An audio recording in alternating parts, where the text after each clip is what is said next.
Drain. That can mean anything. That's a good thing about Yeah, it. well, Then you can follow it up with or nightmare, right? You can do that. another day in paradise. That's another one. Yeah. Classic. Drain.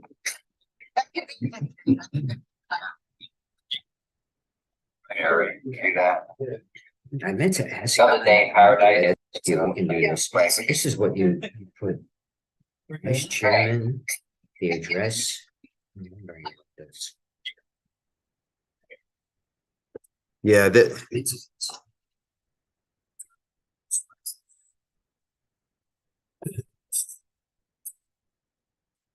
YouTube live? of course, so that is gonna be my seat. All right. I'm sorry to take. I guess. Yeah. Thank you. I'll trade spots with you. Yeah, that's. What are you doing? Oh, you know, you're fine. All right. So I moved this paper over. Joe always does that because in case the chairman isn't available, the vice chairman can sign. Oh, okay, but and then the address. Yeah, well, for lack of a better mailing address, I've been using Ron's. That's Ron's. Oh, that's the place. All right. The place on, right? Because some people don't. Maybe we should mute it. And Ron. I mean, I just wanted to make you aware, Yeah. in case this was just a format, pro forma thing that's fine.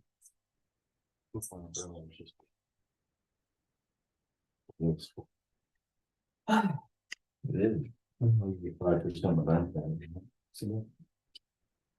remember in '74. I got in. Was when the first time I got up to 70. Couldn't talk to anybody.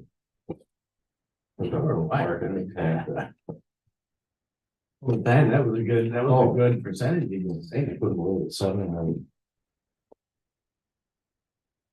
double-edged sword, good for investment, it's pretty safe, but doesn't help you for the more and you invest. 73 and 4 is when they went through the big downturn.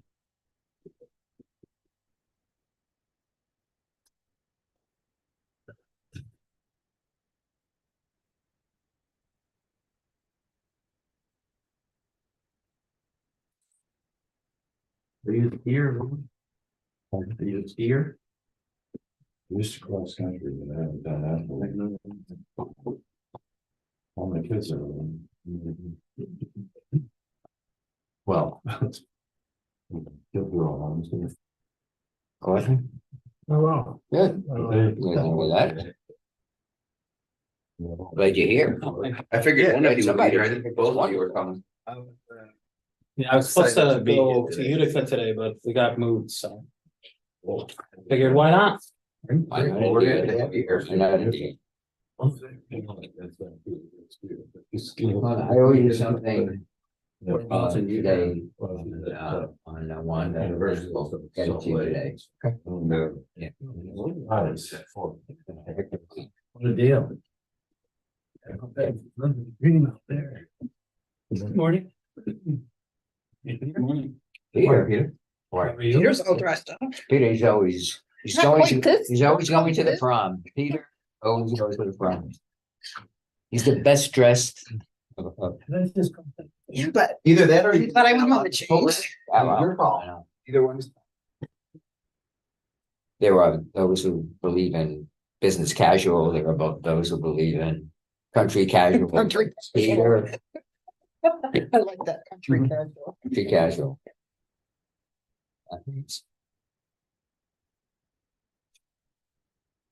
I think you and I qualify as Oh, country country casual. casual, yeah. You should see me when I'm working outside. To use the seal again today. Peter. We get to look at it. Perhaps, potentially.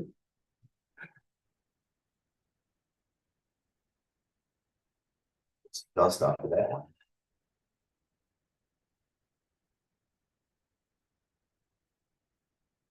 What's happening with you, Corson? Having fun. That's what we like. That's good. When stuff's being fun, you won't want to be there. Yeah. You Yeah, know how to have a good time. That's what I. it's been good. It's challenging, but it's good. It's been a little more than a year, right? Yes. Yes. So Time fly. There you It go. It's did. another one. Time flies. It did fly by so I'm quickly. here all week. You skier? Unfortunately, no. I don't think I that's a always, case, man. I like seeing it, but I'm scared to go on a sledge and try it. John, we spell your last name for me for that. CRESCIMANNO. Welcome. So Chad, are you a skier? Of course. I used to ski also. Downhill. Yeah, about 1,000 years ago. When I first came here, my introduction was here a semester, and the athletic director came up and said, they always took their coaches up to Whiteface. Ooh, And they'd have a week seminar on how to teach people how to ski, because they had a phys ed program here, and one of the requirements is that everybody skis. So one of the coaches couldn't make it, and he came up to me and said, "Hey, how would you like to put skiing in Whiteface for a week?" Sure, I'll be there. yeah, been there. So they've never been on skis before, right? So I got there and I went out and bought. You had never skis, been on and they were skis? Chinese skis, and they didn't need any wax or anything, and I was falling down. And these other guys are going right up the slope. I'm looking there and saying, "Oh, what am I doing?" He said, "Well, it turns out they didn't have the right wax on their skis." But it was one of these things where the guy that's teaching us, the one that needs the most work, is right behind him. You come up here, right? That didn't work out well. But by the time I left after that week, I was parallel skiing. Oh, thanks. Yeah. I'll try. You're too old. You'll break something. Nah. That's what I'm afraid of now. Can't afford to be laid up. Mm-mm.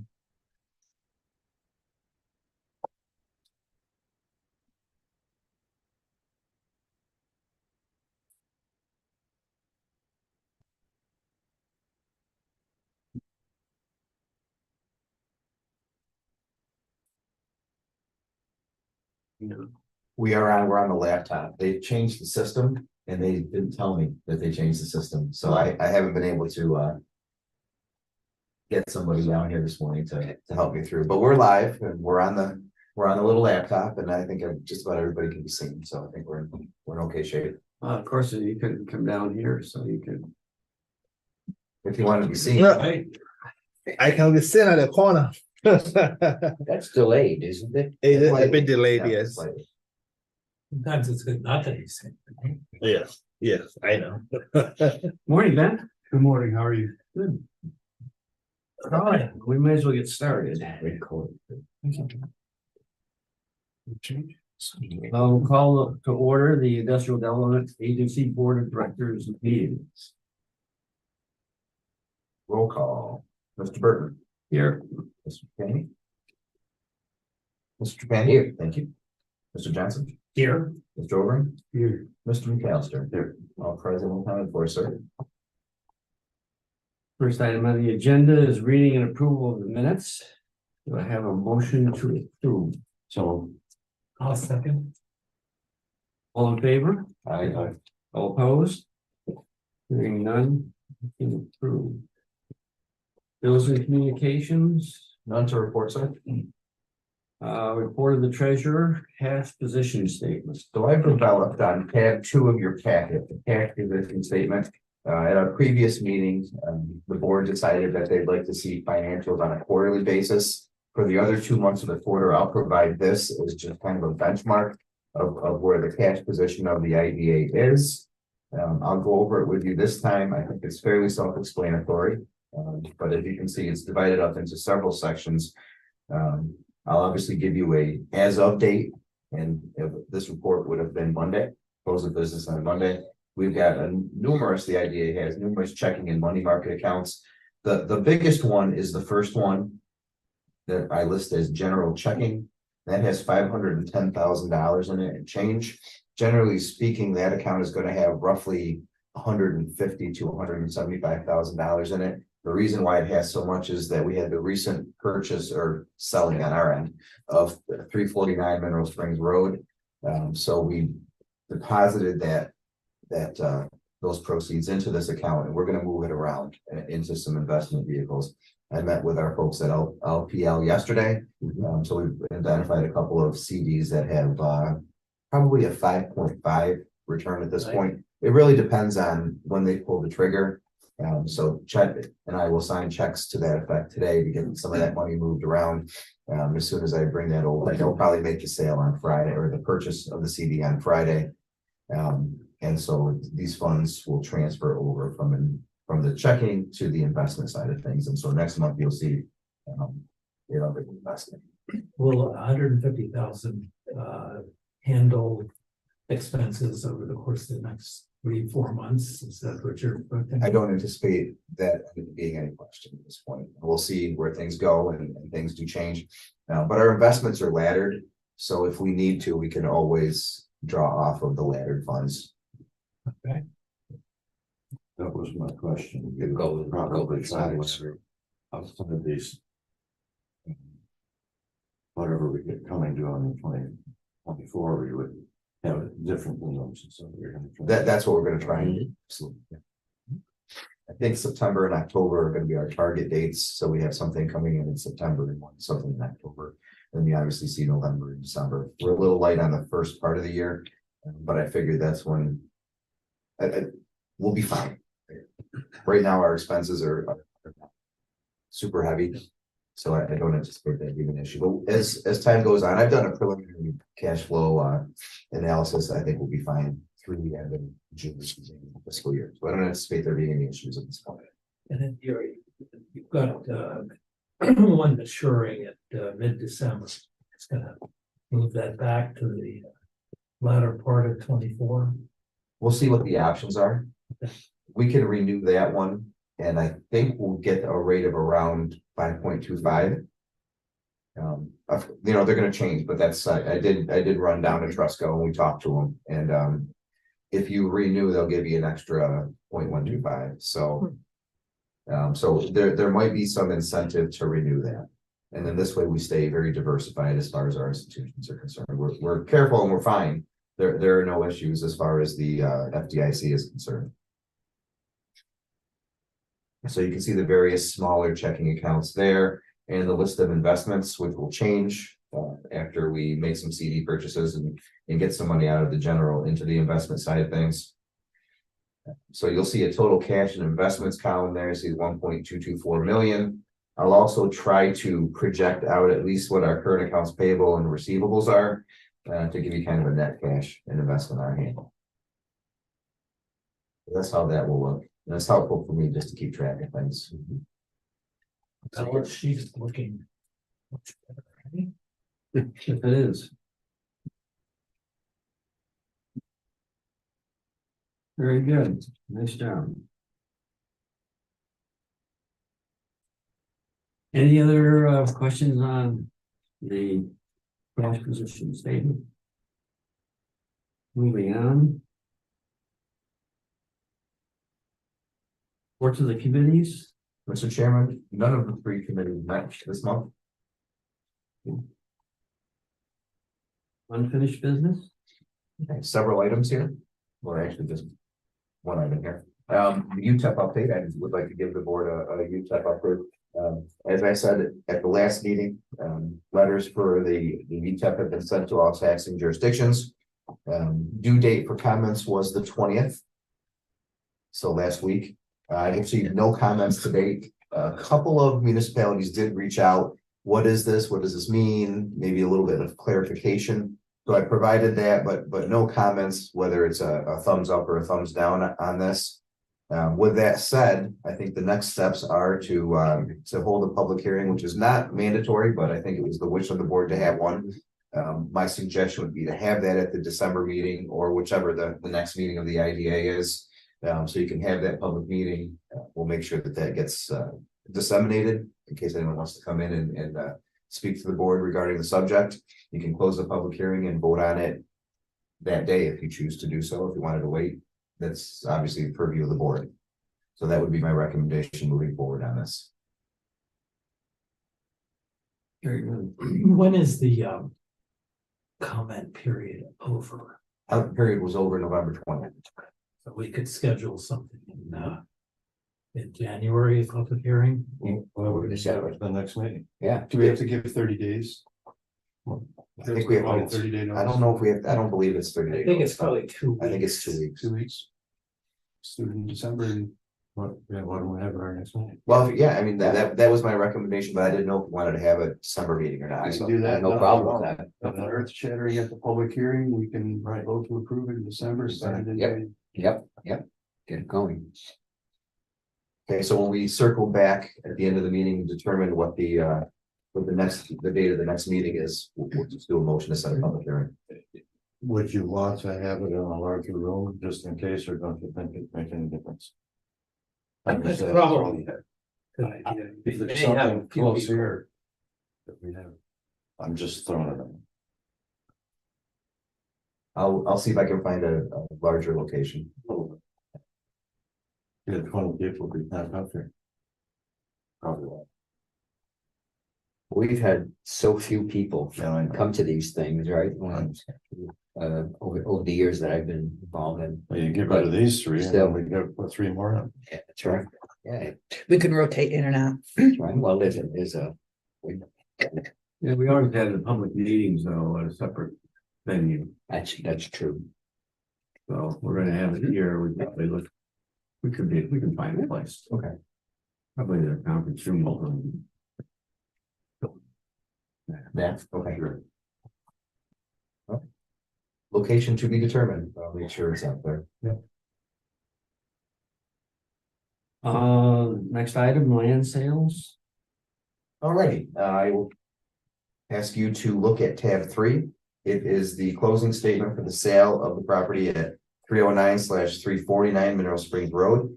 That property sale closed on the 18th of November. Net proceeds after fees was $339,095. Those funds were received and deposited, as I already talked about.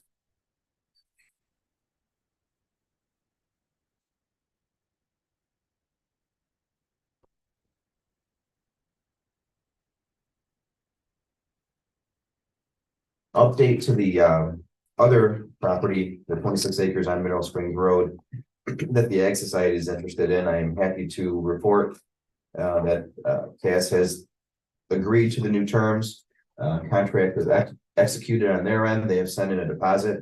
And we'll have the chair sign for the IDA side this afternoon or this morning. And I'll get that over to Hodgkin Russ. It's a 90-day closing period, so we are in a good shape to sell that property as well. One question on the sales. I'm not 100%, you may know the answer. Are we subject to capital gains tax? Well, are we a nonprofit organization or not?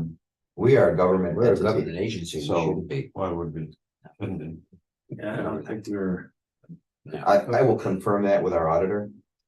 Just because I'm not an accountant per se. Yeah, I would assume not. I was my thought, but I don't.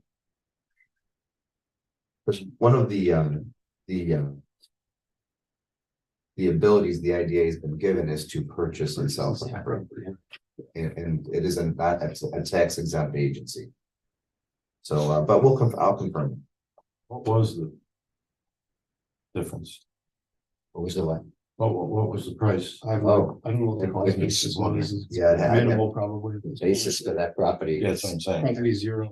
Yeah, If you look at the balance sheet, the property loan total, right, the IDA owns 4 properties is in the high $200,000 range, so this for 300, so. You're basing your balance sheet off of the cost basis. what is the sales price of the 26 acres? 117,009, I think is what you. So the contract here, I suppose I could. look that up. I'm sorry, it's 117,000 even. Yeah, 117,000 even.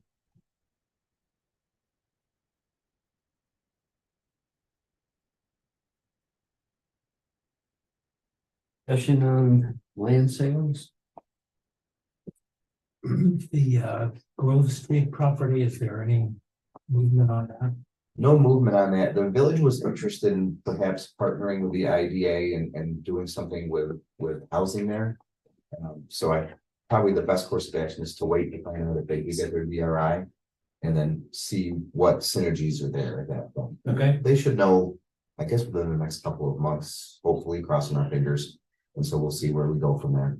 I'm sorry. It was the preference. We have a small property on Grove Street. For Chris's flower shop. Oh, sure, okay. Okay. Some questions on that? Couple of things for Shad Point. I'm also happy to report that the RFQ has been published. So it's on our website, it's on the contract reporter for the state. The county has also put it on their website as well. It's been distributed to a number of developers.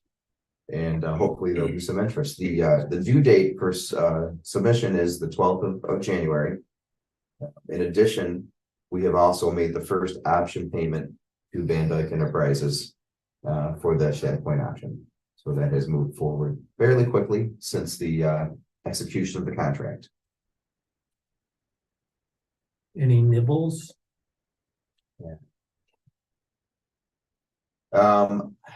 I know that there is one developer who said that they're working on it. So, we haven't seen anything yet, and it doesn't make sense for anybody to submit before at least the question period is over with, which will be fairly soon.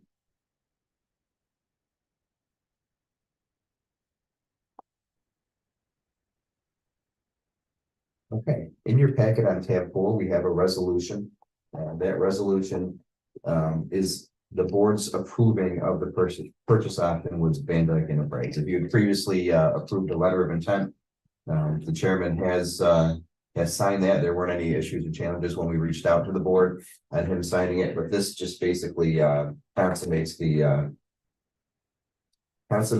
transaction.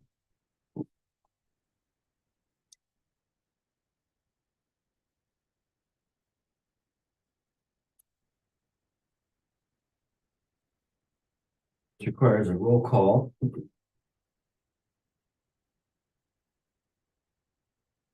Burton, aye. Joe? Aye. Bonnie? Peter? Aye. Leo? Aye. Ben? Aye. Mr. Chairman, we need someone to offer the resolution and second it as well. I have a motion to approve the resolution. So I'll make that motion. Is there a second? I'll second. Here, Joe. Then again, I would say we're fine, but it's to the purview of the board, of course. Okay. Well, I have what is our mailing address? 390, is that our mailing address? We briefly talked about it before the meeting. Yep.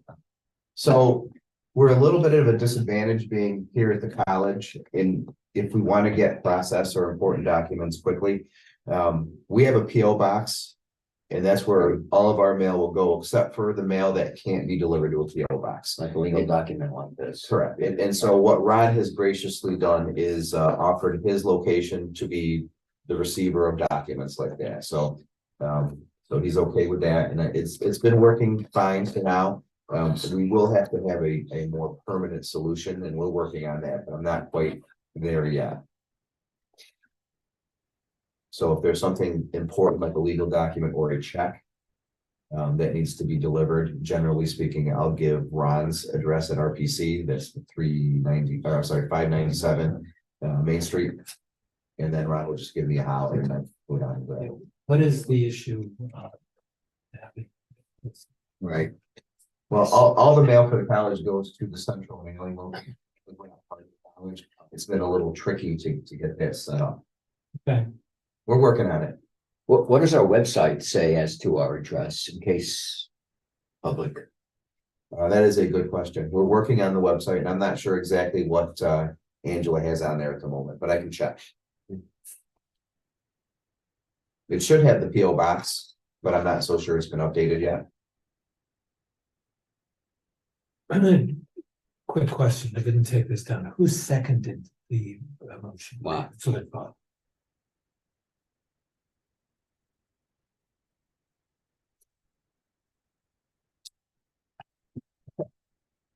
Questions? Thank you, and we'll work on that. The next steps for Shad Point at this point are forming evaluation committees or a committee to review the submissions that come into play. And if you will look at tab 5 in your packet, I put together a very, very short deck outlining a few things and then my suggestions on how we move forward on that. So if you look at the second page, it starts input from stakeholders, mission critical. Obviously, the IDA board is tasked in selecting the master developer for Shad Point. And that is a pretty important task. We've, as I've reported, published the RFQ seeking developers for that purpose. This is a big deal for the community, and there are multiple levels of community interest in a number of stakeholders. And our process should be to seek and include as many of those folks as possible. So I'm recommending forming 2 advisory committees. And if you turn the page, you can see what I have in mind. One would be a community evaluation subcommittee. And I would propose having Leo be an IDA board representative to that, and having representatives from the county and from the town of Cobleskill as representing the people and the interest of that. I would staff that subcommittee. And it makes a lot of sense to make sure that we have input from the community as represented by the folks that have been elected to do so. And having the chairman of the board of supervisors makes a lot of sense because a lot of the comments from the various supervisors can funnel straight through to the chair. And having the town supervisor there as well. He's the one who will help ferret us through the political process, planning board and through the town board as well. So it makes sense to me to have that as one of the advisory committees. The second committee would be more technical in nature. I would ask that Ben hopefully would volunteer to kind of be the IDA representative there. He seems to have a really good handle on this stuff and certainly can provide a lot of context, a lot of expertise there. I would certainly serve on that as well to be a technical advisor from the IDA side of things. And then my suggestion would be to have 3 other members. I have them listed as TBA, but I also did provide 3 recommendations there. And I haven't talked to any of these 3 folks to do this other than just maybe I talked to Brendan and he said, if you need to, I'll be more than happy to do so. So my recommendations would be Brendan Becker, Nan Stolzenberg, and Paul Conroy will be my recommendations there. I know Nan, she helped with the process to select Peter Fairweather. So I think she'll give it the old college try and do a nice job there. And I know Paul from previous interactions with Seek, and he seems to be a very thoughtful gentleman. And so that's where I thought the recommendation should go, but certainly the recommendations, and I leave it to the IDA board to determine who they feel is best on the technical side of things and whether they believe that the structure is the right way to go, but it is my recommendation. Well, I know Brendan because of Lamont Engineers, and he's worked on the Clinkhart Hall project. So I know he's technically competent, and I know Paul Conroy, he's an ex GE executive, had a huge role in GE, and he's a very smart guy also. I don't know Nan, so, but those 2 I highly recommend. Yeah, Nan is a practicing professional in community development, and she's doing the overseeing the joint comprehensive plan for the village and town of Schohahrie. She's very, very able person. So, and she would bring I think a broader perspective, impacts, environmental impacts, that kind of thing, community impacts in a significant way. So just help us understand what you see the Well, scopes of 2 different committees. Right. I mean, Sure. And that's a really good question, right? So I think the technical one is a little easier to ferret out, right? Because technical has a very straightforward question. Yeah, look at things from the area of expertise of each one of these folks. So Brendan would take a look at it from the engineering side, Dan maybe a little bit more general from the community development, economic development side of things. I think Paul can take a look at it from the business side of things, marketing side of things. I think I can bring an IDA perspective, and Ben, you know what your experiences bring. So those folks can all take their areas of expertise and really apply it to reviewing and analyzing the different submissions and coming up with probably as a group we would develop, in my opinion, a rubric, right? So everybody can be judged and scored under the same methodology, and then provide the top 3 to the IDA board. I think top 3 is sufficient. If the board feels a different number. If you get 3 proposals or more than 3 proposals. Well, we're being very, very positive here, saying we're gonna get 25 proposals. But hopefully we have 3 or 4 to work from it. And quite honestly, if the evaluation is really 2 is appropriate to move forward, that makes sense. There's no reason to bring somebody in if you know you're not gonna go with them. But if there are 3 strong proposals, I think up to 3 probably is the best thing to do to bring to the board. And so each of the groups would score 1, 2, and 3, and you'd have your rubric as backup to be able to provide that as well. And from the community side of things, any project like this is going to have community positive and negative comments on there. And I think we need to make sure that we recognize the fact and be able to navigate through that, and having this group together.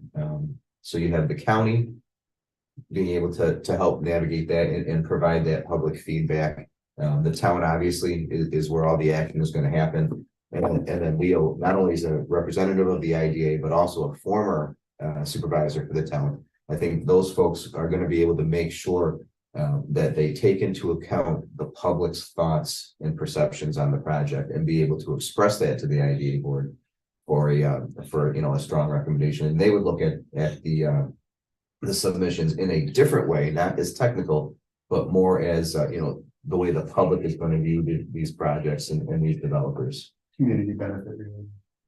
I think in a lot of ways that's a good way to put it. I think it's a little too heavy on the, in fact, it's very heavy on the Board of Supervisors. I think that you're gonna get community input. Maybe you replace one of those people or add to it others that are not directly connected to the Board of Supervisors. Say this for a couple of reasons. One is that this money has been allocated by the Board of Supervisors. It seems to me that there needs to be somewhat of a hands-off stance from the Board of Supervisors. This money has been given to or allocated to the IDA to manage the project. This is sort of bringing in a political perspective that's maybe a little bit inappropriate. Would the Board of Supervisors though be interested in making sure that this is what they had in mind when they approved it? Yes. So what I'm suggesting is, I like the fact adding rather than taking away, maybe adding somebody else to this to give as you would say, a non-political perspective on it, but keeping the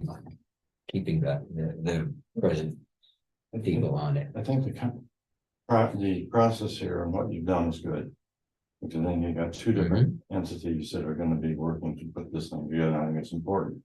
I kind of disagree with you. If you want to take me off, because I wasn't on the Board of Supervisors, but I think the Board of Supervisors representation is critical. It happens that Werner is on the Board of Supervisors, yes, but he's also the fellow who put this thing, got this thing going.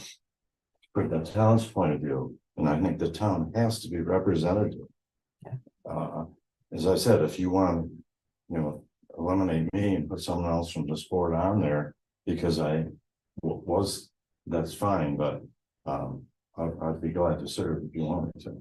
But I definitely think we should have, we have to have the Cobblescope town, and Warner's the person. You have to have something in the county put the money in. Now, In addition to the three that are here, your recommendation would be, Lee, any ideas? Say again, I'm sorry. In addition to the three that are here, what would you suggest? Anything? I'm not saying you have to have another one, but if you want, I don't know. I'm sure there are. Can Nan be on both? Well, I don't think that would be appropriate. Yeah, I don't think so, but, There's not a good area, but certainly do it. yeah, I think, if you're looking for, potential from the Board of Supervisors, Alicia Terry has a great deal of experience in economic development. She would be a very good candidate, I think. I think you've done a good job. I agree with you. I think you've done a good job and been thoughtful about it. I'm curious if there's a benefit to having one committee. And I think that may disperse some of your concerns over a greater number of people. I think there's folks who you're recommending on the recommendation side who are probably stronger as community advocates. Nan's done a lot of this stuff. I think Nan's point of view comes from community benefit and how community ties in, right? When she does these comprehensive plans. Yeah. So I think she has some of that community element, more so than the technical potential analysis of the projects and what sales tax return looks like, what are tax, mortgage reporting tax assessed values, so on and so forth. So I'm curious if there's a structure where you kind of combine what you have and you have one rubric that we kind of all work off of. Yeah, I think that's maybe a better idea. I would probably disagree with both of them. I think the concept of having two separate ones, looking at this in a different way, and bringing them together and then seeing how they ferret out if there are 3 or 4 or 5 different ones. I think this is a great approach. I'm not gonna obviously resist if you like the other idea. If you do decide to go one way, I would certainly hope that you continue with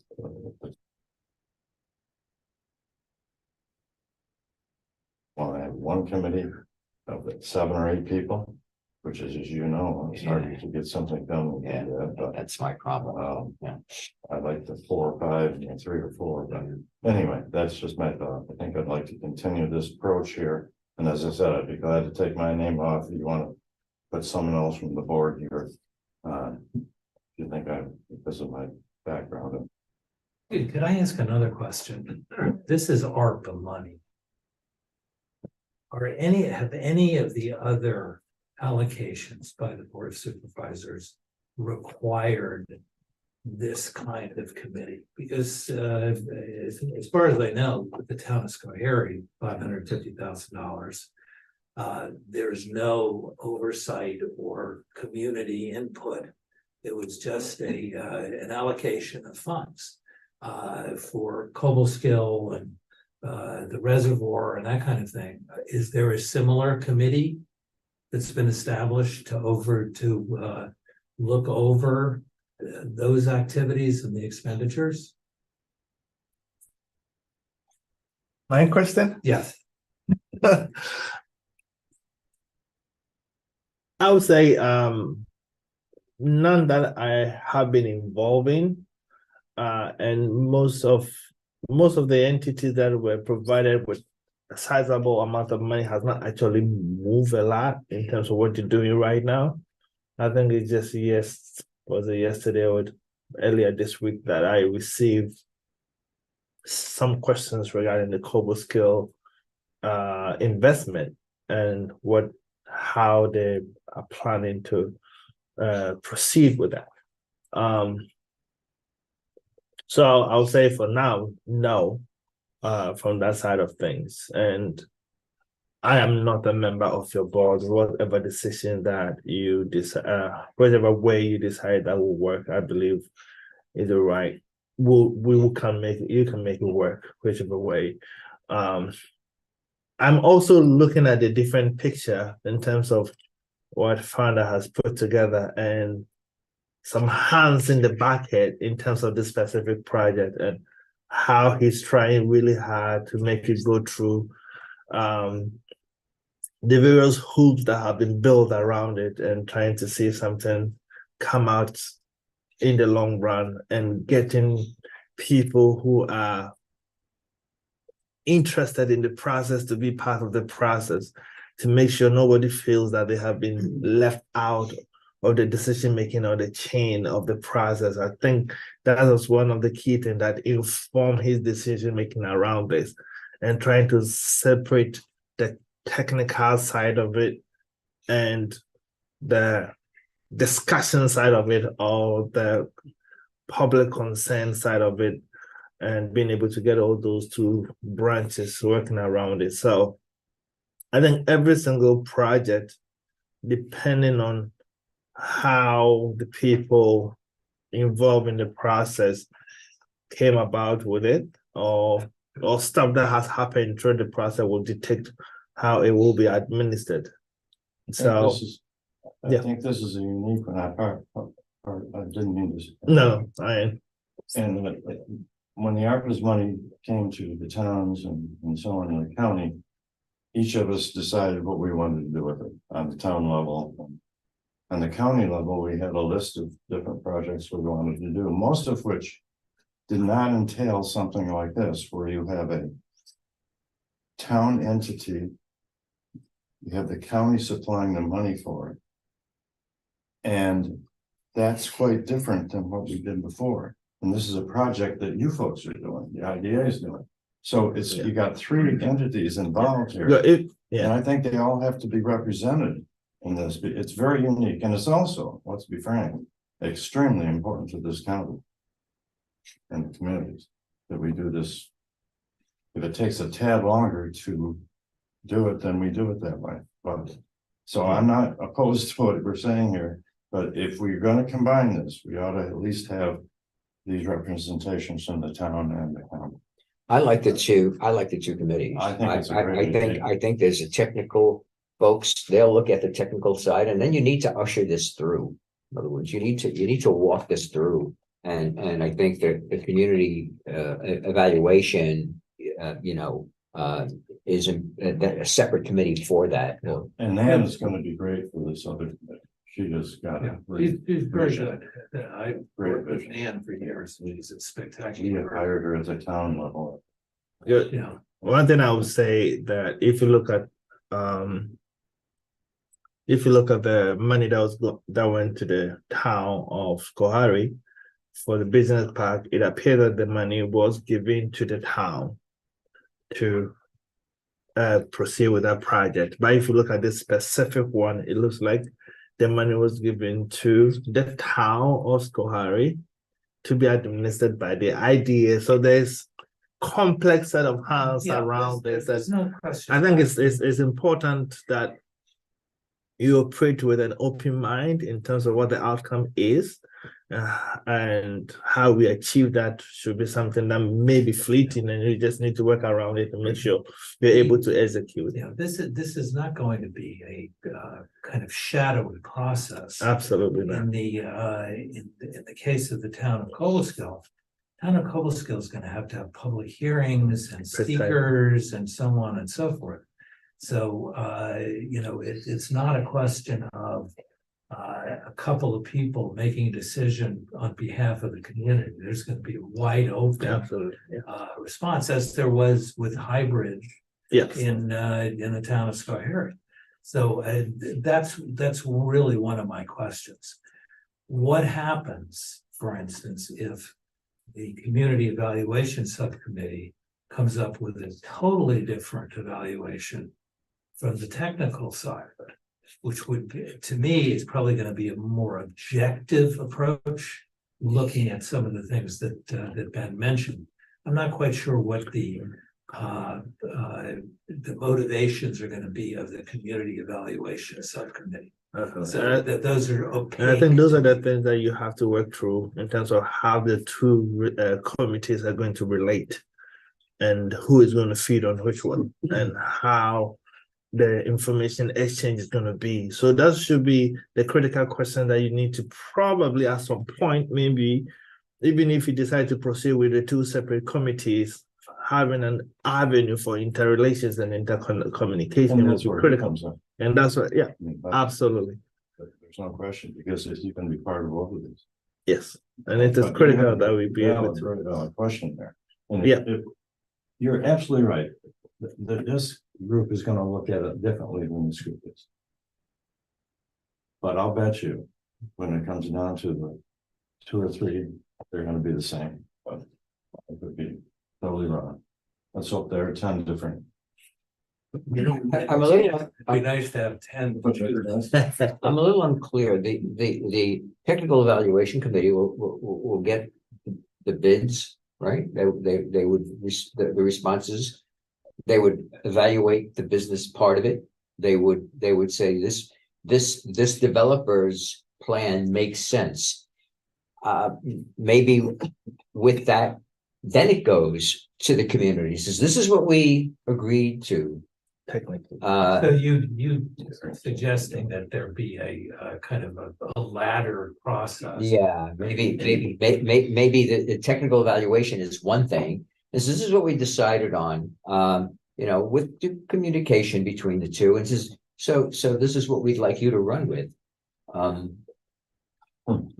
You could get very different results when it comes to community and financial success. Yes. right? So it could, That's my community problem with it. projects may not necessarily be a financially Yeah. lucrative project, or may not produce the tax, or may not produce whatever they're looking for. And I'm back to, I agree with you, the folks that are listed are fine with me. I think it's better to combine the communities and have one rubric we all work off of. We're all looking at the community aspects, we're all looking at the financial aspects of the project. And trying to determine what's the best couple projects that are financially viable, produce the best community benefit opportunities that we know can get achieved. And, we recommend those projects. Can I offer maybe a slight change in the process and hearing the discussion? What if both committees meet separately? Yeah. Do their work and then meet together and see if we can't form consensus to provide to the IDA board? How does that process sound?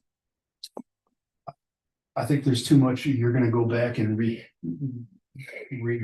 and redo everything you've done to inform the other board members on the other side. As opposed to having the conversations collaboratively and. Because I think it's bogged down pretty quickly. I think there's people on the community side who are gonna have. Opinions about what the financial success of the project looks like, and I think there's people that are on the technical side who are gonna have thoughts about the community side, so. I like the people involved, I'm not opposed to that, I think it's. Yeah, I think having one it just makes more sense to me. It's a large committee problem. 8 people is like probably the most people you'll wanna have, right? that is a good sign. If you look at, right, the closest example to something happening like this is. City of Troy did Monument Square, they selected a developer, but they had a group. I think their committee was larger than 8, but they went through the processes with one committee. Looking at every aspect of the project, they had public hearings. They presented publicly about their findings, so on and so forth. Maybe those things come from the IDA once we've got down to the 2 or 3 projects, but. They had one group that was a mix of people politically and people in the communities and people with different skills, various skill sets. Well, if the two committees disagree, let's say, that comes to us. And then we say, yeah, we heard you, and this is. We'll decide. What are your thoughts, Jen? Well, going back to how we do this and everything as a state agency, we have to be very transparent. The RFQs, the rubrics, everything has got to be structured out. Everybody's got to understand all of that, and in the end, understand why we're selecting one or the other. That's critical. I'm tending to go with separate committees, I think.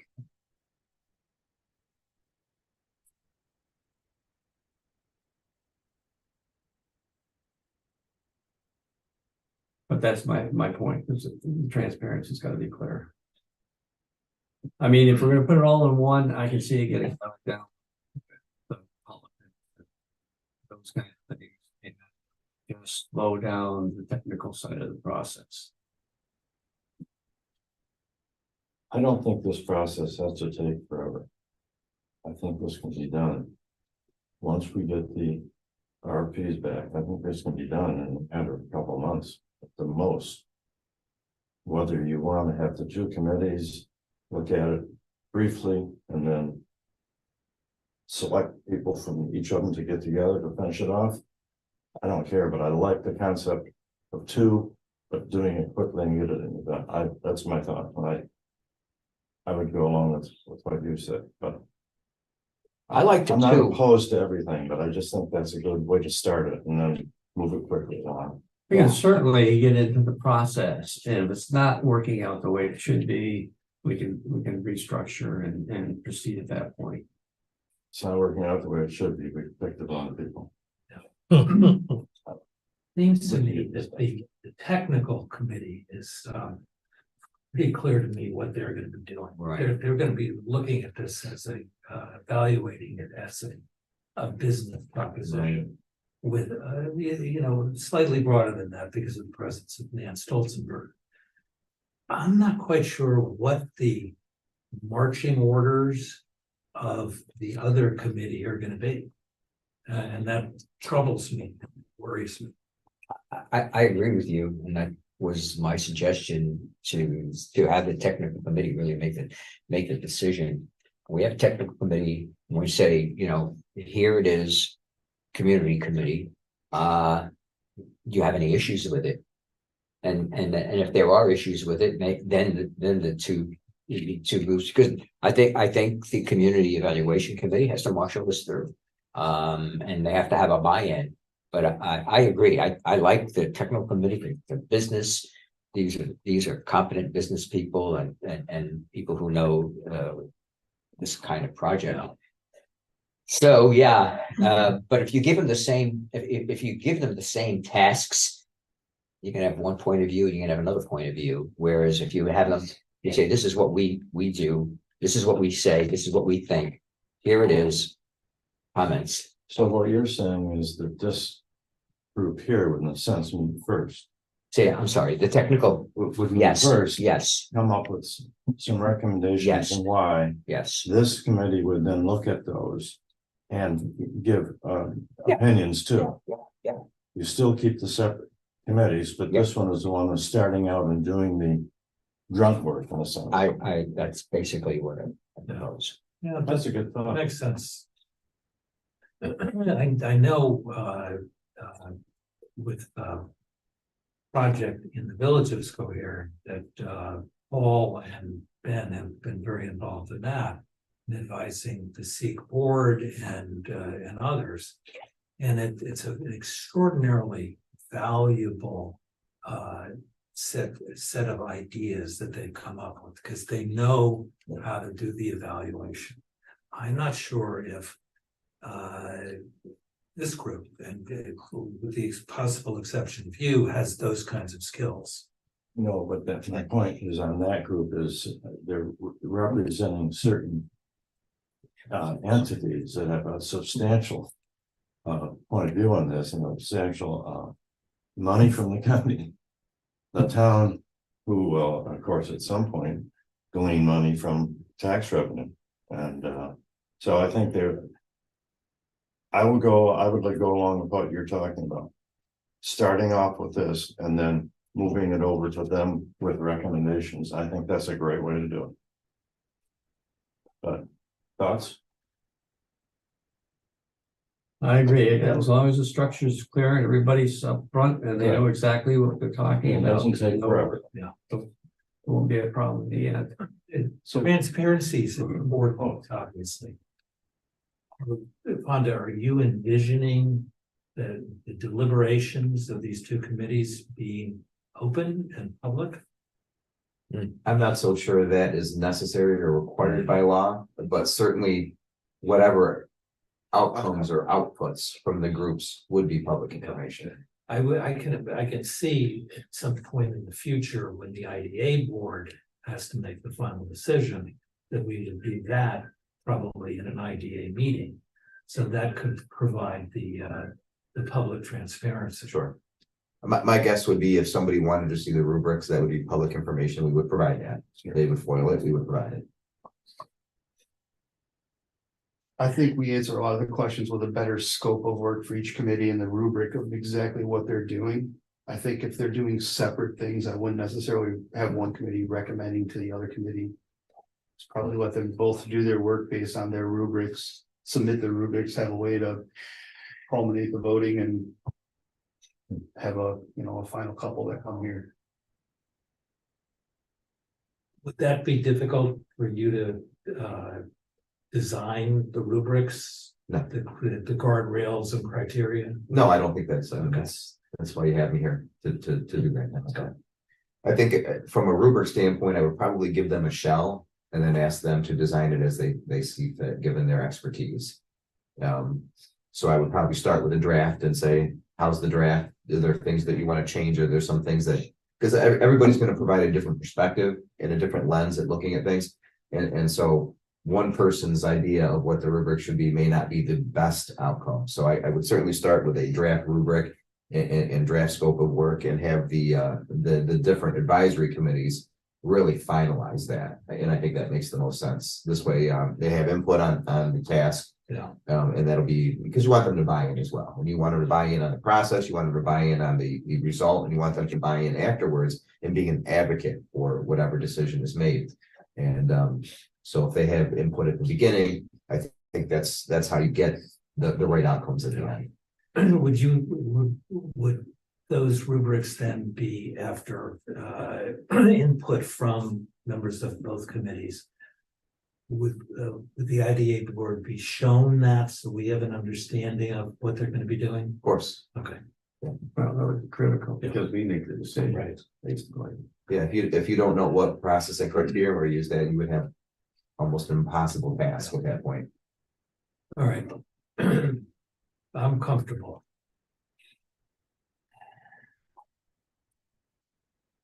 I'm not sure. I'm not, because I think that the expertise that the technical people have is much more superior and, to my mind, much more important than the community evaluation. They have to make the business case for it.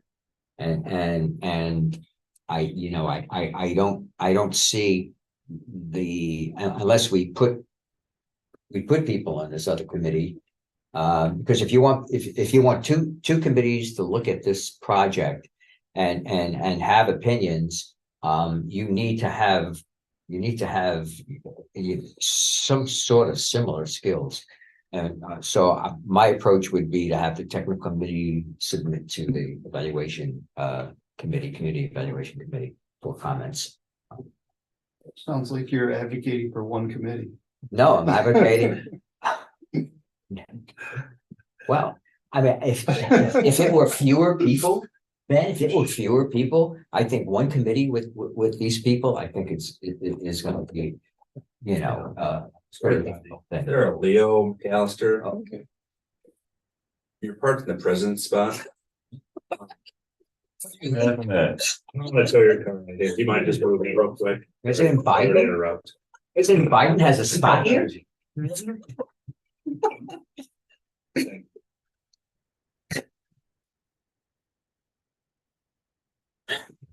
might take a 5-minute recess on that.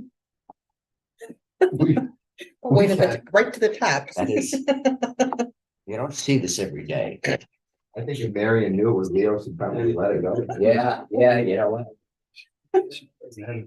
She's parked, she's parked behind him with her car running. Just down a couple spots, it's time to punch.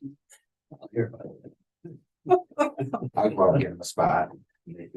I lived in Forest Hills, and near Forest Hills where the tennis stadium is Forest Hills Gardens. And it's privately owned, own sanitation, garbage and all. So if you parked there, they would put this sticker that was impossible to remove on your side window. Oh, that's right, you lived in. So And I can remember, God, because I lived in near, not too far from the stadium, and I could try to get that stupid thing off. That's a good idea though, right? That's Yeah, well, really that's what, rude. that's what they wanted. Yeah, It was- Charlie Ferraro would just go out and.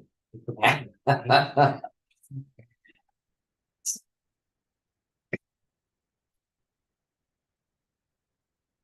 That's a fair point. What if we scale back the number of folks? in Yeah, one? I can go with one committee if we scale back. You know, and I could agree with that, but Maybe if the recommendations or the fund is gonna be a staff, maybe he's not necessarily on a committee. He's the kind of oversight staff person. Just the reports and collect the data. Shrink the number of folks involved a little bit. That's not a bad recommendation. yeah, we shrink the staff. That was my problem with one.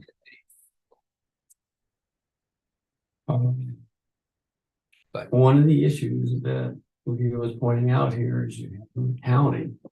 And it is political, and all of them voted to where this was gonna go, and I'm sure they wanted to see it go in a different direction. Some of them, right? So they're gonna be critical of whatever this.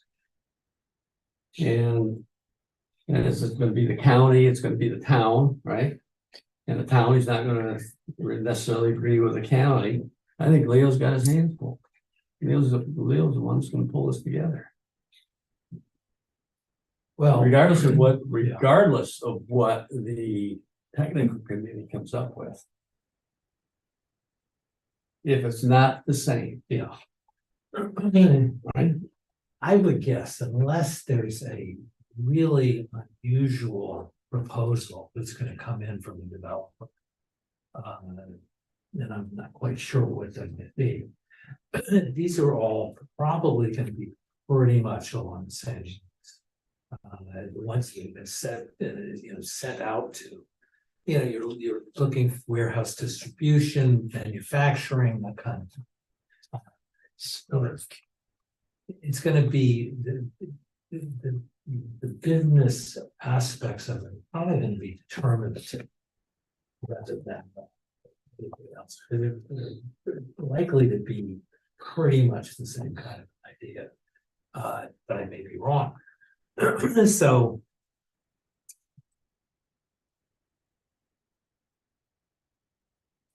Simple.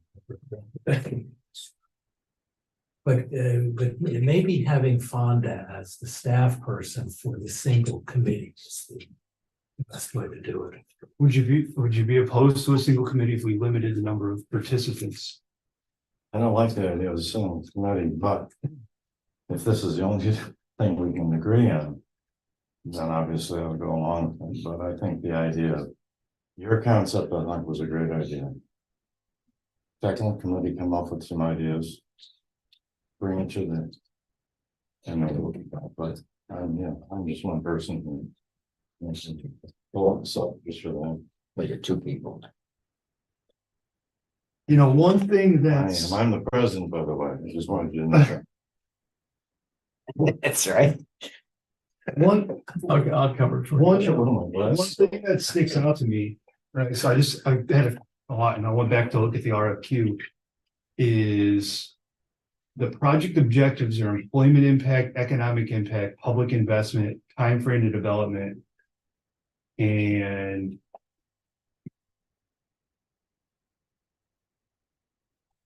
public return on investment, which is defined as ROI based on multiple factors, both tangible and intangible, that most broadly and positively affect the potential long-term growth of the county's economy. So there's a little bit of the community, for me, a little bit of the community element missing to what the RFQ asks for. And I wonder how easy it will be to measure the community side of things. And I think to the line, I think it could potentially be more intangible than tangible. So what you're saying,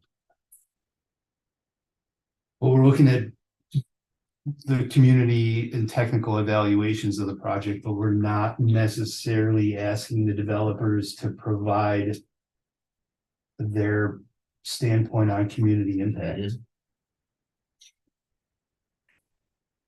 Not directly asking for what their community impact develop, maybe.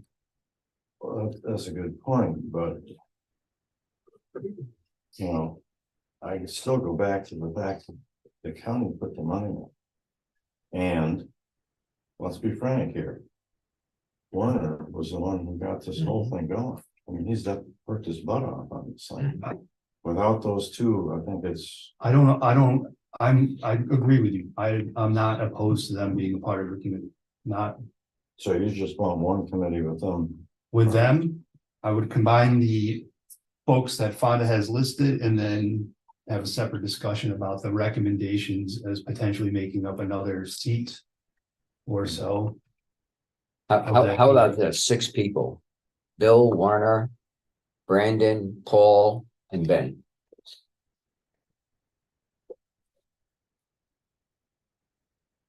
Take Dan Stolzenberg off. I would personally vote in favor of Dan over potentially. Maybe Brendan. I think Brendan's got an interesting skill set too from an engineering standpoint. Absolutely. No, You could have 7. Yeah, that's Well, not. then have 7. In fact, you probably should have 7, right? Instead of 6. I think under that model, Fonda would become the staff person. Yeah, and Fonda as the staff person, Right. yeah. Just to get this Yeah. thing going. How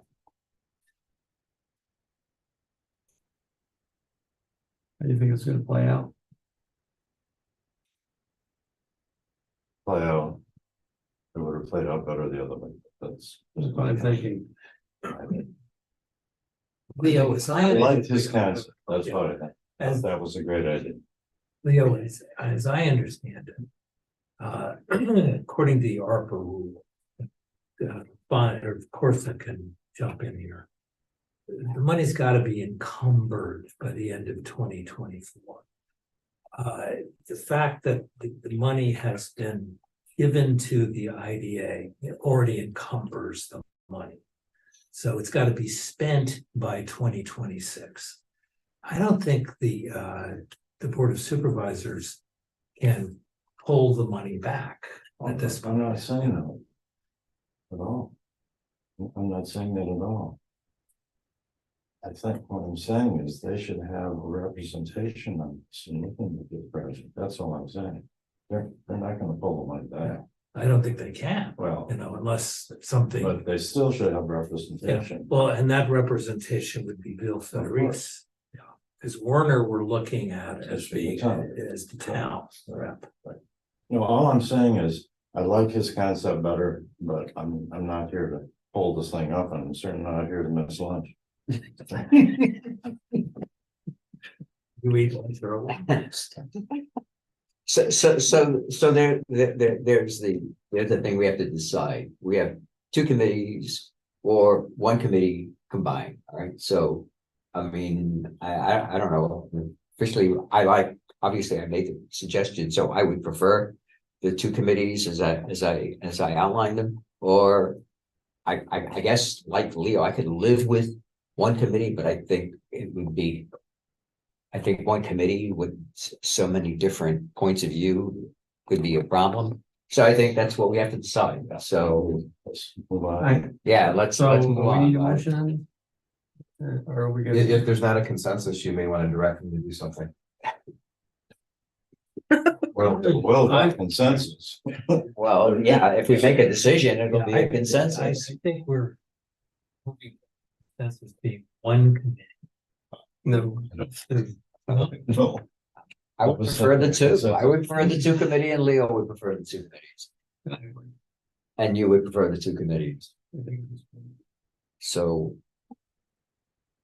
Anyway, 2 committees with Fonda as staff for both. yeah, I'm not sure why Sarah would be, I mean, I like Sarah. Yeah. Very smart woman. Obviously, the technical committee is gonna have be the one that vets this. Yeah, You know, you can't ask, the other committee to be vetting it at the same time with using the same criteria. And that's why I thought this concept, was a great concept, having technical committee move on first and then bring that to them. I think that's just a great idea. But are we then saying that the other committee has the potential for vetoing the recommendation of the, I don't think that's gonna happen. I think what's gonna happen is the other committee could maybe just think that, let's say you have 1, 2, and 3, okay? And the other committee could say, well, no, I think it's this way, but then the IDA has to decide. Right, and So the idea. we're gonna decide on the same. But I think that's what Not veto power, but yeah, input. yeah, and in fact, we're not asking them if there are 5 RFQs. We're just saying, choose the top 3. So, and then we're gonna make that. I think we're talking about this too much. No, I don't mean to be smart. No, I think this is gonna That's work why I out want to great the way. get us going. Yeah, I do too. So I move that we have 2 committees, keep the 2 committees situation. The technical committee does the evaluation and presents it to the community evaluation committee for their input and for community relations, And then presenting it to us. I second that. All in favor? Aye. Aye, opposed? Hearing none. Motion. you vote maybe? You want to vote present? Why don't you vote present? Okay. Good discussion on that. Well, thank you, Connie, for putting this together. Fonda's doing wonderful job, in my opinion. Thank you. I appreciate the very kind words. One last item on chat point, via some email traffic a couple of weeks ago, the question came up on whether to do an appraisal at this point in time on chat point. I kind of run that up the flagpole. I talked to MRB about it since they have such significant experience on development. And what came back to me and what makes sense to me is we will need to do an appraisal at some point in time. It might be a little premature to do it at this moment in time. Why would we need to do an appraisal? It may get to a point where if we get to the purchase portion of that, that we've got some backup in the file that says, Okay. this price is some kind of a market-based price that we've agreed to. So that would be it. I in talking about the sale of the Sharon property, that we'll get to in a little bit. I talked with Joe Scott and he said one of the most important things we can do is have a good backup trail as to why the IDA board has made the decisions that it has made. So it could get to a point in time where if the IDA board wants to agree on a price to sell to a prospective developer, that it's nice to have something in your back pocket to be able to say, we agreed on this price and we made our decision based on these criteria. Perhaps one of those is an appraisal. I just don't get it because that's not my frame of reference. And frame of reference is you put something for sale and it's market value and you have 2 people, let's say, and you pick the higher price and that's your appraisal. I mean, that's what the appraisal is going to tell you what a willing buyer and a willing seller. So that's just, man, I don't know what protocol is with respect to government agencies, but you know, if you put your house up for sale, I don't think you first get your house appraised.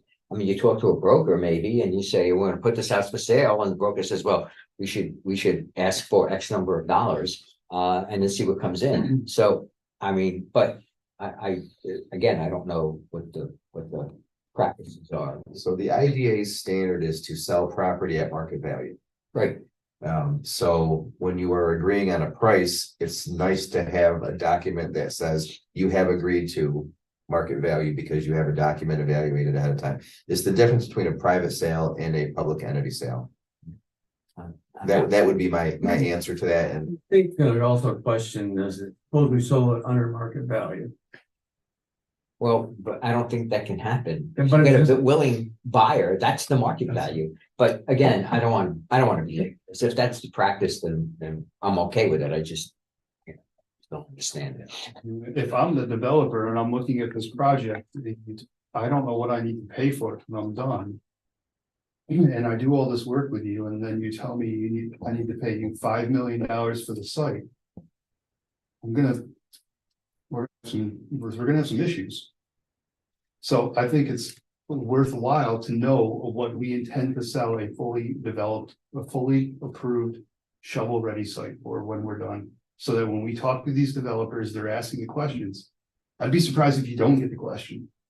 Like, what do you think this thing is worth when we're done with it? What do you intend to charge us? Because they're putting their numbers together, they're developing budgets, they need to understand what type of tenants that they can attract based on the land cost, or if it's economically viable for them to move forward with the projects.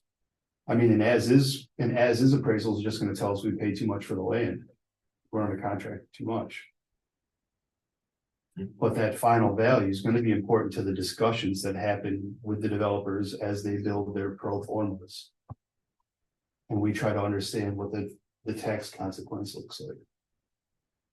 Well, we had an appraisal in Mineral Springs Road. They says they don't want the house. They gave us an appraisal of $100,000. We wound up selling it for $300 and something thousand. So, I mean, that's. But whatever the practice is, I'm okay with. Yeah, I'm not saying that we don't do an appraisal, just to do it right now seemed to be premature, but it's to whatever the board wants to do. Well, if we're getting RFQs by mid-January, the process is then going to accelerate from that point on. So maybe doing the appraisal, getting the appraisal going so that it's maybe finished by February or something like that is, I think, a good idea. I mean, we could wait a month or see how the questions come back and what happens, but I suspect some of these guys are gonna want to know who paid for the site. Yeah. So we'll get the appraisal process rolling, although it won't be priority number one, but we'll get it. And there's a lot of lag time on this as well. So we'll get on somebody's calendar and hopefully we can have it done by end of first quarter. I think. Yeah, we can wait to see what the questions look like. It should be 6 weeks to get an appraisal done. That makes sense. See that? Joe turns out to be a market purist. That's me. It's my nickname, actually. Yeah, I got the right guy. Sharon Springs Warehouse. Okay, Sharon Springs Warehouse. If you'll recall, there were some repairs that needed to be made. We've made a bunch of them. Got a ditch dug now. As it turns out, the actual issue was, it's hard for me to know without having video evidence, but it looks like a tall truck hit the corner of the gutter and blew out the whole side of it. So the water, instead of going down the gutter pipe, was coming out the side of it. And over time, it kind of washed out a portion of the land and it went onto the other person's land. So we've got the ditch dug. And next week, they're going to repair the gutter. It's hard to find somebody to do that kind of work. So I'm thinking by the middle to end of next week, everything should be repaired. But I did want to report that we've made progress on that. It was the purview of the board to sell the property. And so what we did was we reached out to 2 different real estate agents to provide kind of a market value survey. I did provide them under tab 6. And so we've got a range of anywhere between $220,000 to probably $265,000, I think was the other number. We do have several folks that have expressed interest in that. And in talking with counsel yesterday, his suggestion was to reach out to those folks. But prior to doing so, kind of put together a 1-page prospectus on the property, what it is, its details, and then publish that on our website, the county's website. Maybe put an ad in a couple of the local papers saying, this is the property for sale, reaching out to those who are interested. this way, the process would be pretty transparent. If there was somebody else who might be interested in the property, they'd have the opportunity to bid on the property as well. And what we would do is if the board feels that is a proper approach to take, we would follow that up with a resolution outlining that process for the next meeting. And that would basically bless the process, and then there would be a second resolution when the IDA board decided which buyer you would want to accept. So that's the process that council had outlined for me, made some sense to me. But I want to bring it to the board to make sure you were okay with that before we move forward on it.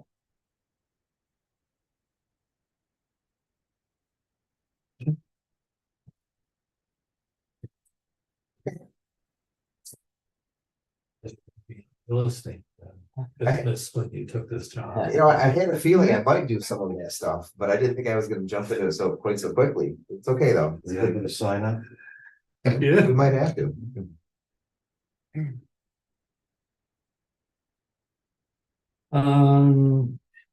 Anything else on Sharon Springs warehouse? No, sir.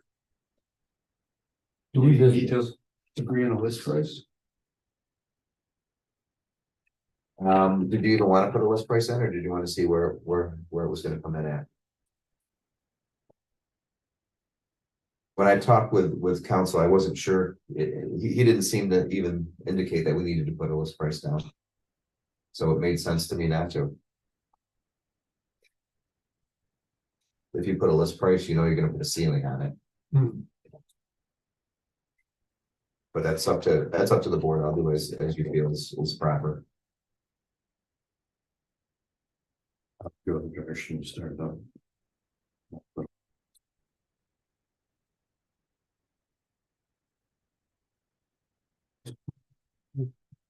Are we going after the tenant's insurance for the costs for the remediation of the water and? I haven't received anything other than some saber rattling from the property owner. Next door? He seems to be satisfied with the solution. Right. He hasn't talked to me about a remedy of sorts, until we get to that point. It's gonna be a fight with the insurance companies, our insurance companies and the tenant's insurance company, because both have culpability in that. If I can try to explain this, if the gutter was repaired properly, the water would come down the spigot, but it's pushed out away from the property, which is what you'd want to do. But it exits onto that person's property. It's a poor design. Now you throw in the fact that something happened while the tenant was there, where the gutter was damaged in some way, shape, or form. Then you have kind of the blowout, and that's their portion of it. So I think no matter what, both sides are probably culpable in this thing, because no matter if it were functioning properly, you still have the water spilling out into that gentleman's property, or that family's property. I'm not sure who owns it technically. You'd probably still have some challenges there. So I think the best thing to do is do a wait and see if whatever we've done for a remedy doesn't just solve the problem and it's good to go. If there is a damage that the property owner wants to get fixed, then we'll address it at the time. And I'm sure that our insurance company will go after their insurance company, and their insurance company will point fingers back. Right. And I'm not sure how that works out to be, but I haven't heard a word since we did the work, probably 3 weeks ago. Don't quote me on that, but probably 3 weeks ago. As far as the ditch work is concerned, the property owner was happy with that. So I'm hoping that solves all the problems. And we submitted the bill for that cost to the insurance company. I have not submitted it's a $2,000 bill, and I'm not going to submit it unless the IDA board directs me to, because I'm afraid that small amount becoming a liability against the policy could either cancel the policy or could really increase the premiums moving forward. You're gonna pay for it one way or the other. It made sense to me to go in the direction of just cutting the check. I thought it was gonna be a much more expensive repair than it was. And as far as the gutter repair is concerned, I did submit the problem to Beekman. They never got back to me, so I took the initiative to go get it fixed and we'll take it out of their security deposit. The IDA should not have to pay for Yeah, damage that was caused on the building while they were in charge of it. and it's probably deductible on the insurance policy anyways. Yeah, okay.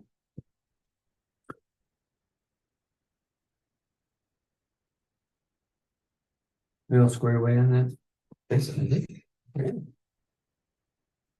New business. new business. So at our last meeting, there was a robust discussion about increasing the size of the LDA board, and I was asked to bring that idea to Chairman Federici from the Board of Supervisors. I have relayed that message. He has accepted that and thinks that's a good idea as well. And after the new year, he'll start thinking about that and figuring out how to go about that. Seems to me in our discussions, it made sense that maybe the board would like to put together a few names as recommendations to the chairman. Yes. I've checked with a couple of people who are interested, but have not committed yet. Which is better, but both people are interested. They're younger, have backgrounds in business and finance. So, but I'm gonna try to generate 3 or 4 more for us to consider. Any women too. Yeah, How many people are we in? Two. 2. The state statute says the size of the board can be no more than 7. So perhaps maybe we dig into the community for some names, put together a list at the next meeting. Yeah. And then I'll present that to the chair for consideration.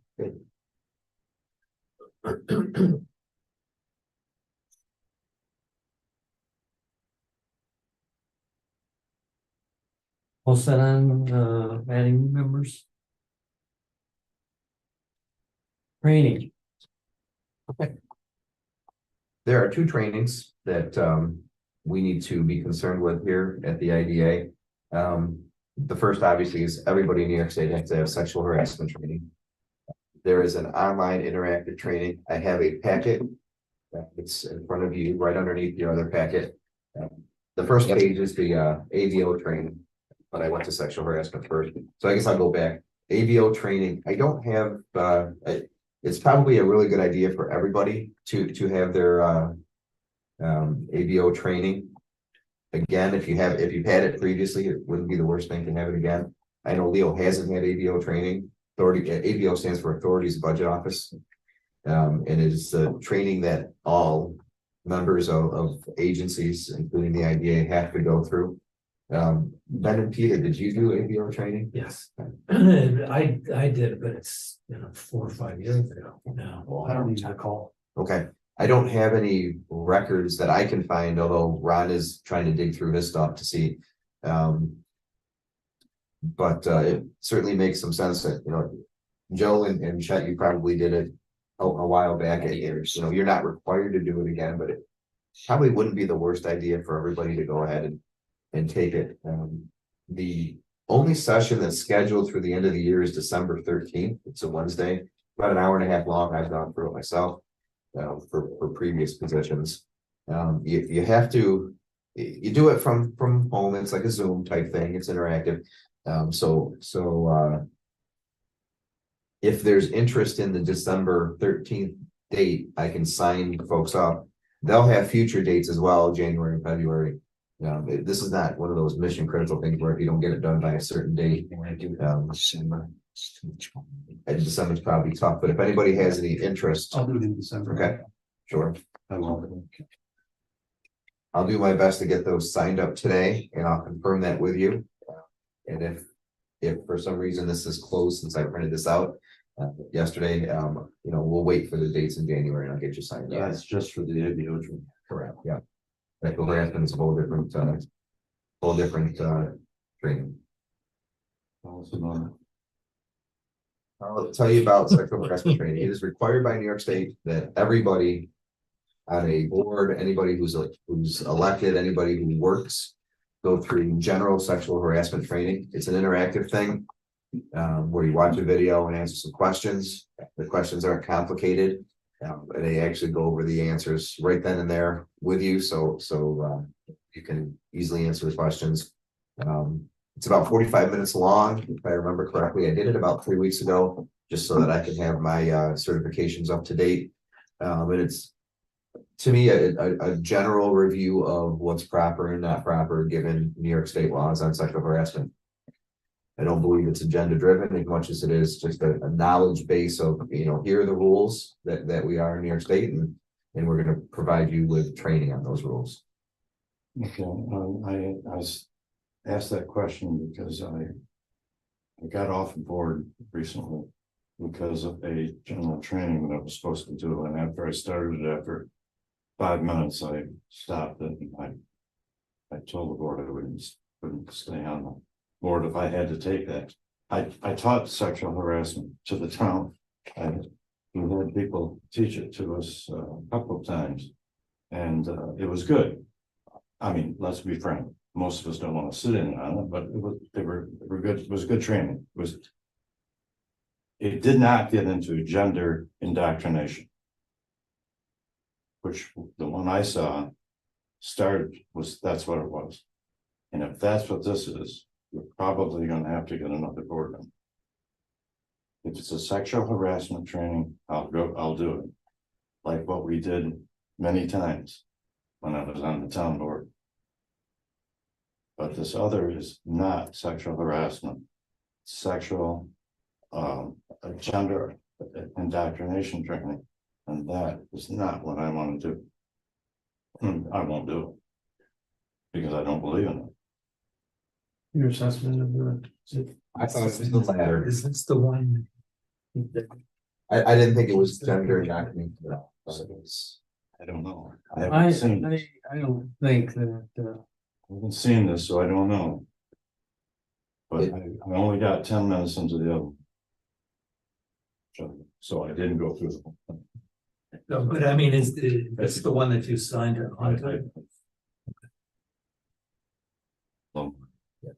In my opinion, it is more of just a matter of factly, here are the rules, here are some scenarios, and Which is what it should be. I think that's basically, I haven't gone through it in 10 years, but I had to do it every single year. It wasn't gender based, it was just. My assessment on Yeah. maybe change that. We have to do this every postal. Well, how many times you do it with the town board? No, we did at least 3, so I probably should be in jail. so in order for us to document the fact that all of us have gone through, I just developed a quick little sheet, so either you go through it via the video that's on board, or if you do it with a different entity, right? If you work and we did it for your work organization, you can just sign off and say that I've received that training. If you do view the video, there is an interactive sheet that I've attached as well. You would just answer the questions and submit that with the form, and I'll just keep that in a file. So if anybody got whoever to come in and say, are you up to date on your sexual harassment training, we can pull the file and prove it. Where is the information on the video? I will, so actually, if you'll notice there on the cover sheet, Yeah. which is the second page in, there's it's a link, but it doesn't give you it doesn't actually print out the URL. Yeah. So I will email that along with all the information. So all you have to do is click on it. Okay.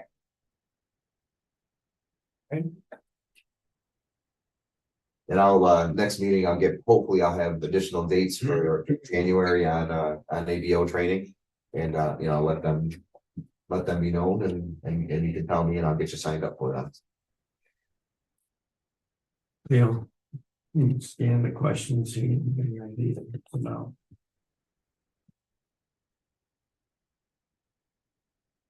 All right. Mr. Chair, I have one other quick item. The Board of Supervisors would like to thank Wanda King for her many years of service. I think I sent out an email about that.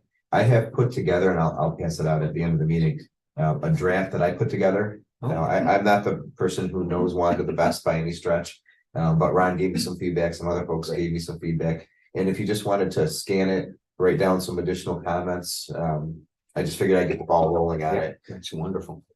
So I'll get that up. I just wanted to give you a heads up on that. Good. Is it under other? That's it under other, sir. Who's the treasurer? Wanda was the treasurer. Who's now the treasurer? At the last meeting, the board decided to wait until the organizational meeting next year to do that. Okay, all right, I don't Yeah, I recall. think you indicated that you could both be, Well, that's different than the CFO is different than the Okay. treasurer. So, I figured we'd tackle it at the organization. Unless you wanted to name one now, it's completely board I just- decision. I didn't remember. can you be vice chair and treasurer? No, that's impossible. And secretary. Please, I'm the treasurer, clean up all that, enough of that. More efficient stuff.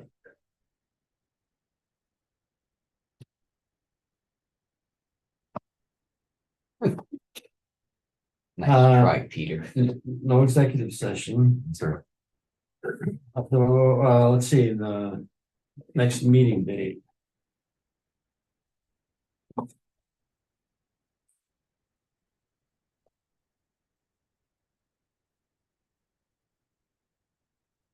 Now that Leo moved his car out of the president's parking spot, you think we can get them to turn the heat on in there? you know, It's my fault. this is the first week where it's been cold in here. It's been quite sweltering actually. So for me, it's a bit of a relief. I apologize for those of you who aren't used to the sauna. So maybe we're gonna see him with a sweater. You right. Country casual, see. we're- Country we're casual. dressed that's Right. what it is. You'd look good on a tie right there.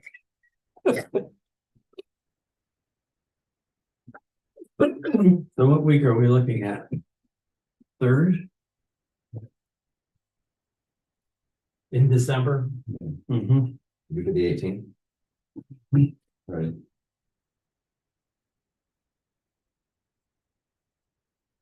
Any dates they can't do it?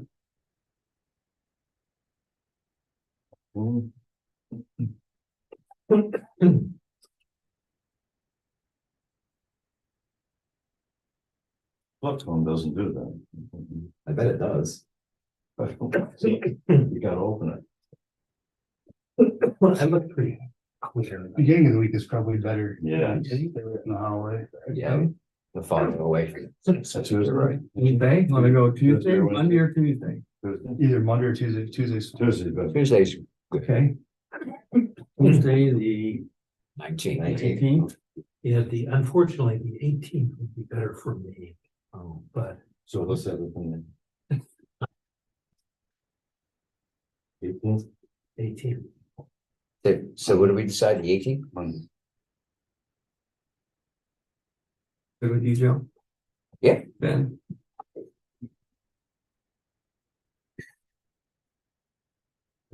Location to be determined. Because we're gonna do the public hearing. Right. We need a motion for that, right? I'll take it. It can't hurt to have I'll it. make a motion. Second. Is there a second to the motion? Second, All in favor? Aye. Hearing none, motion approved.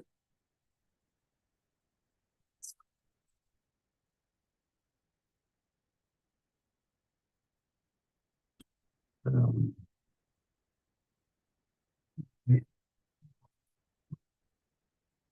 No, I checked with,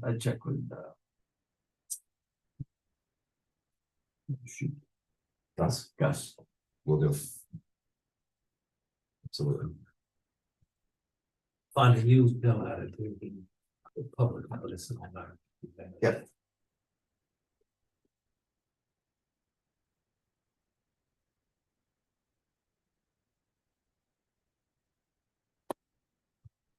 All right, Adjourn.